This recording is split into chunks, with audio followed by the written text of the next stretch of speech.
Hello दोस्तों, स्वागत है आपका आपके अपने यूट्यूब चैनल फिनिशर्स पे। और ये वीडियो स्पेसिफिकली मैं जिस टॉपिक पे बना रहा हूँ, आपने थंबनेल में पढ़ भी लिया होगा कि एचएसएससी कंप्यूटर का जो सिलेबस है वो डिफाइन नहीं करती है। यहाँ तक कि मैथ का सिलेबस भी डिफाइन नहीं करती है, जीके का सिलेबस भी ज़्यादा डिफाइन नहीं करती है और इंग्लिश का सिलेबस भी ज़्यादा डिफाइन नहीं करती है। बट अगर हम फोकस करें स्पेशल एचएसएससी पे, मैं सिर्फ एचएसएससी की बात करूंगा इस वीडियो में। ज्यादा लंबी वीडियो नहीं बनेगी, आप लोग लास्ट तक देखना। सबसे बड़ा जो क्वेश्चन हम इस वीडियो के माध्यम से जिस क्वेश्चन का आंसर हम ढूंढने की कोशिश करेंगे वो क्वेश्चन है कि एचएसएससी एडवांस लेवल का कंप्यूटर या पाइथन या सी प्लस प्लस या प्रोग्रामिंग के क्वेश्चंस क्यों पूछ रही है। सबसे मेन क्वेश्चन है, क्या क्वेश्चन है? Why HSSC is asking advanced computer, ये क्वेश्चन है। कुछ लोग इसका आंसर ये देते हैं कि HSSC का जिसने एग्जाम जो बनाते हैं, जो एग्जामिनर होते हैं, जो एग्जाम सेट करते हैं, वो पागल है। कुछ लोग इसका आंसर ये करते हैं कि HSSC को नॉलेज नहीं है। कुछ लोग इसका आंसर ये करते हैं कि पता नहीं क्यों इस लेवल के क्वेश्चंस डाले जाते हैं, क्लर्क को प्रोग्रामिंग सीखने की क्या जरूरत होती है, एक पटवारी को पाइथन की क्या जरूरत पड़ेगी, एक सब इंस्पेक्टर को, हरियाणा पुलिस के कांस्टेबल को सी प्लस प्लस पढ़ने की क्या जरूरत है। आप लोगों के ये सारे के सारे डाउट इस वीडियो में क्लियर हो जाएंगे। आप बस मेरी बात ध्यान से सुनो, मैं आपको बताता हूं कि वो ऐसा रहस्य क्या है जिसका आंसर पूरे हरियाणा में किसी के पास नहीं है, किसी कोचिंग सेंटर के पास नहीं है, किसी बड़े से बड़े प्लेटफॉर्म के पास नहीं है। वो क्वेश्चन का आंसर आज मैं आपको इस वीडियो के माध्यम से देने वाला हूं और आशा करता हूं आप लोग उस आंसर पे एक्सेप्ट भी करोगे उसको और अप्रिशिएट भी करोगे। तो देखो, मोटे मोटे तौर पे अगर हम बात करें, हम स्टार्ट करते हैं इंग्लिश से। क्या इंग्लिश का सिलेबस डिफाइन होता है? 10th लेवल के एग्जाम में भी एंटोनियम सिनोनियम मैंने ऐसे देखे हैं जो एसएससी सीजीएल में आते हैं। क्या हिंदी का सिलेबस डिफाइन है? नहीं है। क्या मैथमेटिक्स का सिलेबस डिफाइन है? नहीं है। इसके बाद क्या रीजनिंग का सिलेबस डिफाइन है? नहीं है। क्या जनरल नॉलेज का सिलेबस डिफाइन है? वहां पे सिर्फ लिखा है हिस्ट्री, ज्योग्राफी, पॉलिटी, नहीं है डिफाइन। उसके बाद आपकी रह गई हरियाणा जीके। क्या हरियाणा जीके का सिलेबस डिफाइन है? नहीं है। हमें जहां पे हमारी जीके की बात आती है वहां पे हमें कंप्लीट A to Z चीजें पढ़नी पड़ती हैं, भले ही चाहे वो हरियाणा की ज्योग्राफी हो, वो हरियाणा की पॉलिटी हो, हरियाणा की इकोनॉमिक्स हो, हरियाणा का सिविक्स हो, हरियाणा की नहर नदियां हो या हरियाणा का कुछ भी हो, हमें सब पढ़ना पड़ता है। अब इन सब के बाद जो क्वेश्चन सबसे ऊपर उठता है वो उठता है एक सब्जेक्ट पे, जो हमारा सब्जेक्ट है वो है कंप्यूटर। कंप्यूटर बोल सकते हो, कंप्यूटर साइंस बोल सकते हो, आईटी या इंफॉर्मेशन टेक्नोलॉजी बोल सकते हो।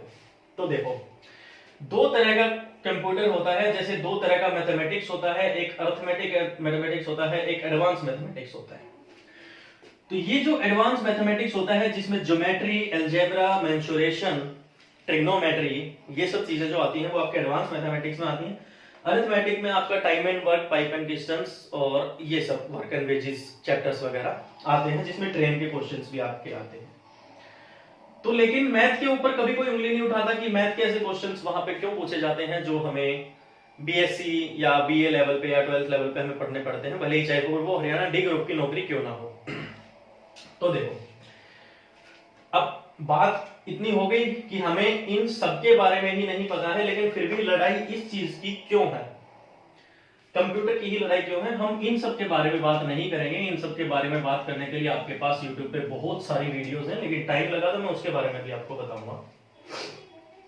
हम HSSC के एग्जाम्स का एक पैटर्न समझने की कोशिश करते हैं। जॉब्स निकलती हैं 10th लेवल बेस पे, 12th लेवल बेस पे, ग्रेजुएशन या पोस्ट ग्रेजुएशन बेस पे।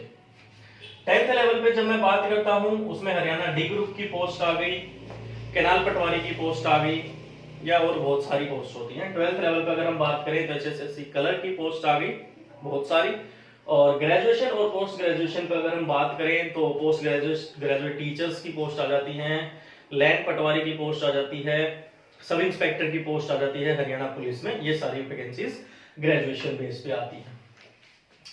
पुलिस कांस्टेबल भी 12th बेस पे होता है। तो देखो एचएसएससी का सबसे पहला क्राइटेरिया क्या होता है। अगर हम पुलिस को छोड़ दें, मैं यहां पे लिखता हूं पुलिस, एवरेज यहां पे मांगा जाता है 18 से 25 कांस्टेबल के लिए, और 20 से आई थिंक 27 मांगा जाता है यहाँ पे एसआई के लिए, हमारे एज ग्रुप।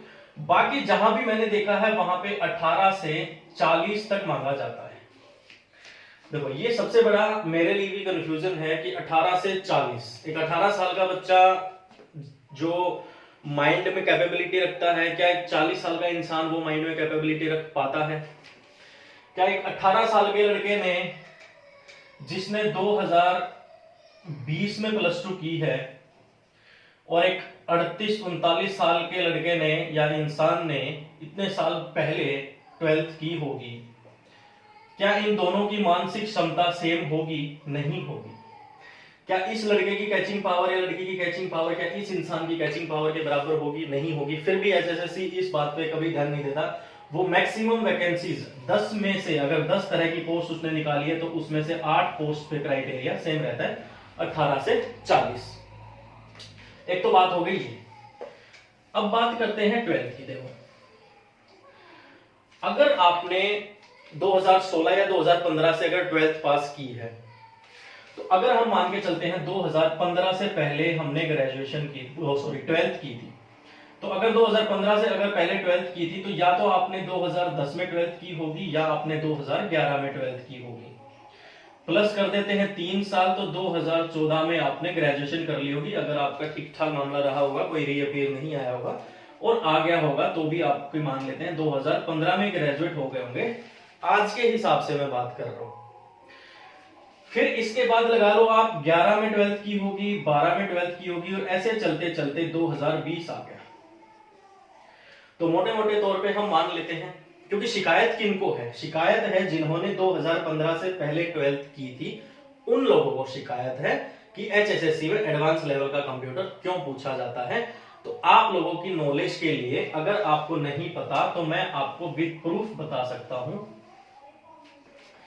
आप चाहे एनसीईआरटी उठा लो, चाहे आप सीबीएसई की कोई भी बुक उठा लो, कंप्यूटर साइंस बोला जाता है वहां पे। एक टर्म तो ये यूज की जाती है कंप्यूटर साइंस, एक टर्म यहां पे यूज की जाती है इंफॉर्मेशन टेक्नोलॉजी या फिर इंफॉर्मेटिक्स। 3 तरह की किताबें आती हैं, कंप्यूटर साइंस या फिर आईटी या फिर इंफॉर्मेटिक्स।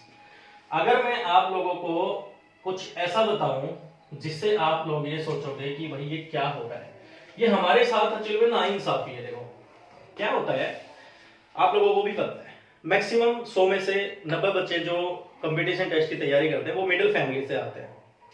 मिडिल फैमिली का मतलब क्या है? ना ही वो जीडी गोइंका जैसे स्कूल्स में पढ़े हैं, ना ही वो सरकारी स्कूल्स में पढ़े हैं। वो ऐसे स्कूल्स में पढ़े हैं जहां पे फोकस जो होता था वो physics chemistry math, physics chemistry bio, इन चीजों पे फोकस होता था।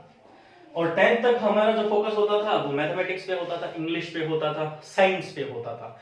जीके पे फोकस नहीं होता था जो कंपटीशन टेस्ट में पूछी जाती है, हिंदी पे नहीं होता था जो कंपटीशन टेस्ट में अच्छी पूछी जाती है, इंग्लिश पे भी इतना ज्यादा नहीं होता था। इंग्लिश के हमारे पोएम्स के, पैराग्राफ्स के, चैप्टर्स के टीचर्स ऐसे होते थे, चैप्टर्स की इंग्लिश जो लिखी होती थी उसकी हिंदी करके बता देते थे, क्वेश्चन आंसर्स का हम रट्टा मार लेते थे और पास हो जाते थे। कहां किसे पता था कि आगे चल के एंटोनियम सिनोनियम जैसी भी कोई चीज आएगी, वन वर्ड सब्स्टिट्यूशन जैसी चीज आएगी, इडियम एंड फ्रेजेस जैसी चीजें आएंगी, क्लोज टेस्ट जैसी चीजें आएंगी, जहां पे हमें एक पैराग्राफ दिया जाएगा, फिर उसमें सिंपल नहीं एंटोनियम सिनोनियम ही पूछे जाएंगे। हमें नहीं पता था और ना ही हमें किसी ने गाइड किया था, बट ओके, हम एवरेज स्टूडेंट्स हैं, हम उनकी तैयारी अच्छे से कर लेते हैं और एग्जाम को पास भी कर लेते हैं।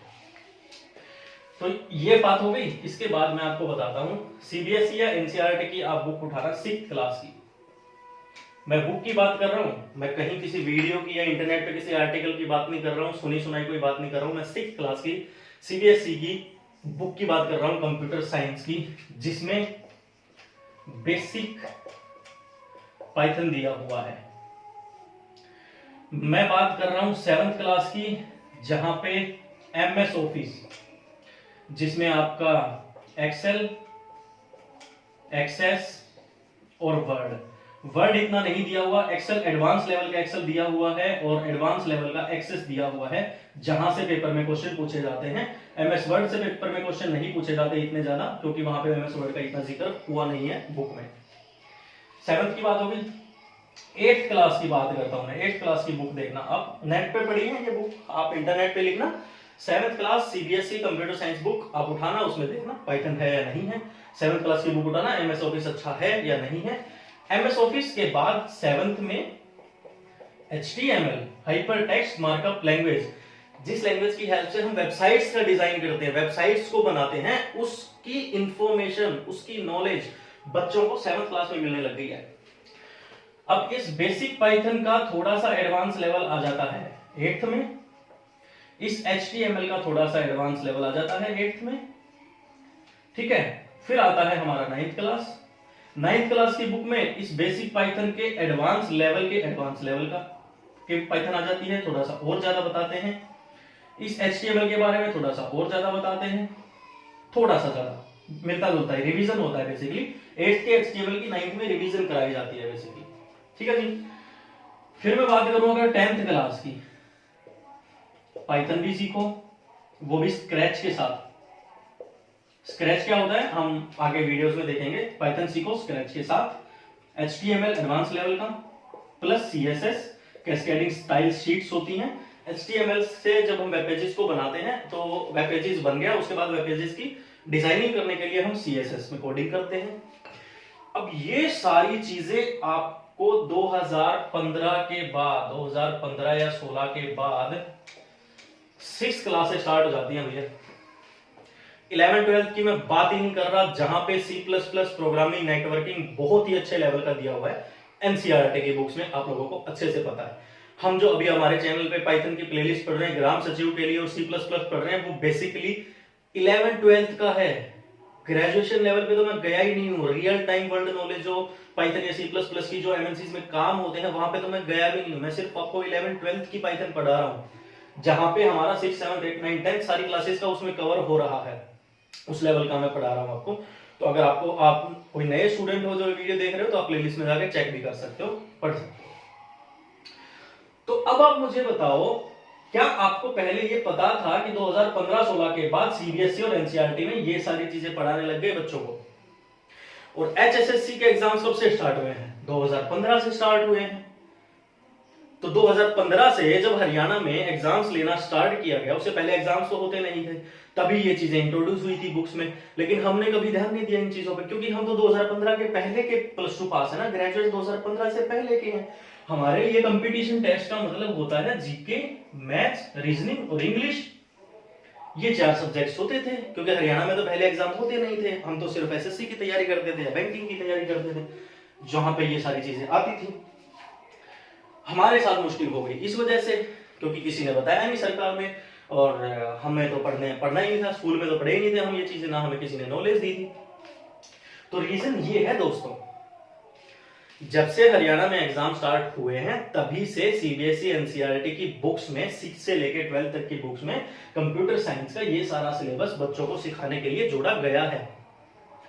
अब हमारे ही साथ 2016 में 15 में पटवारी की या फिर कोई भी ऐसी पोस्ट निकलती है जिसकी क्वालिफिकेशन 12th बेस हो, कलर का लगा लो आप, 15 में 16 में जो कलर की भर्ती हुई थी उसकी क्वालिफिकेशन थी 12th।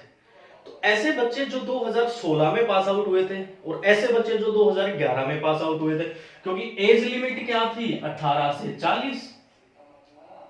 अगर 2015 में वैकेंसी निकली है कलर की, तो 2015 से 40 साल पहले तक के जो लोग हैं वो भी अप्लाई कर सकते हैं।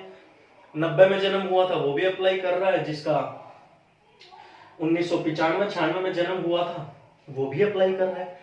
लेकिन बात कहां पे आ गई? जो 95-96 में जिनका जन्म हुआ था उन्होंने तो 6 से लेकर 12 तक ये सारी चीजें पढ़ी हुई है ना भाई।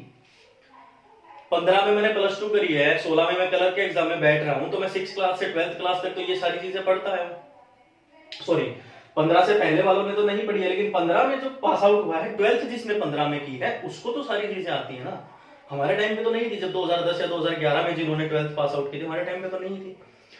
तो रीजन ये है दोस्तों, एग्जामिनर पागल नहीं है, HSSC पागल नहीं है, वो जीके का भी सेम क्राइटेरिया फॉलो कर रहे हैं। एनसीईआरटी सीबीएसई 6 से लेके 12th, हिंदी 6 से लेके 10th, इंग्लिश 6 से लेके 10th, मैथमेटिक्स 6 से लेके 10th, अगर 10th लेवल तक का है वो एक आधी बार कभी ऐसा हो जाता है।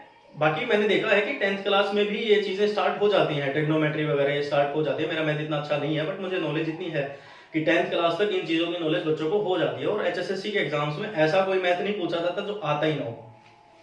5000 कलर जो लगे थे वो भी तो पढ़ के ही लगे थे भाई, ऐसा तो है नहीं करप्शन ही करप्शन है। 5000 में से 4900 बच्चे तो ऐसे ही लग गए और 100 बच्चे जो है वो अकलमंद लगे थे। नहीं, जितने भी एग्जाम देने वाले स्टूडेंट्स होते हैं सारे एवरेज स्टूडेंट्स ही होते हैं, इसमें कोई टॉपर नहीं होती, क्योंकि टॉपर कोई HSSC D ग्रुप की नौकरी नहीं करता। आप लोगों को अच्छे से पता है ये बात। तो कृपया करके लोगों की बातों पे मत जाओ भाई। 6ठी से लेके 12वीं तक बाकी सब्जेक्ट्स को पढ़ रहे हो ना, मेहनत कर रहे हो ना, तो 6ठी से लेके 12th के कंप्यूटर साइंस की गारंटी मैं ले रहा हूँ। इसको कहीं किताबों में आपको पढ़ने की जरूरत नहीं है। मेरे साथ लगे रहो, नोट्स बनाते रहो, अच्छे से तैयारी करते रहो, कंप्यूटर साइंस में नंबर नहीं कटेगा, मैं प्रॉमिस करता हूँ। ठीक है, तो आगे से अगर कोई आपसे कभी ये पूछे ना कि पता नहीं कैसा कंप्यूटर देते हैं, कहाँ से कंप्यूटर देते हैं, तो उनको बोलो भाई आपको नहीं पता। 6ठी से लेके 12वीं की किताबें उठा के देखो, आज के टाइम पे 2015-16 से स्टार्ट हुआ था जो, वो उठा के देखो, किताबों में है। हमारे टाइम पे कंप्यूटर में पेंट सिखाया जाता था, उसमें एक झोपड़ी बनाते थे हम, आप लोगों को याद भी होगा। कंप्यूटर में साल में 2 या 3 बार कंप्यूटर लैब के दर्शन हुए थे, जिसमें टीचर फीमेल होती थी और वो जर्सियां बनाती रहती थी सर्दियों में बैठ के, और गर्मियों में तो पता ही नहीं था। एसी के चक्कर में तो हम जाते थे, शायद लैब का नाम आता था, मतलब एसी में बैठने को मिल जाएगा। और वहां पे जाके पेंट ओपन कर लिया, ब्रश ओपन कर ली, ये ओपन कर लिया, फाइल ओपन, फोल्डर बनाना सीख लिया। कहाँ पता था भाई हमें इन सब चीजों का। तो थोड़ी सी मेहनत हमें करनी पड़ेगी भाई, क्योंकि कंपटीशन में हमारे साथ वो बच्चे हैं जो अभी पास आउट हुए हैं, 90 वाले लोगों के साथ वो बच्चे हैं जो अभी पास आउट हुए हैं, तो इसलिए कंपटीशन ज्यादा है। सिलेबस सबके लिए सेम है। तो थैंक यू सो मच। अगर आपको ये वीडियो में मेरी बात समझ आई है तो कमेंट करके आपकी राय जरूर देना, क्या मैं गलत हूं, क्या मैं सही हूं। Thank you so much students for watching this.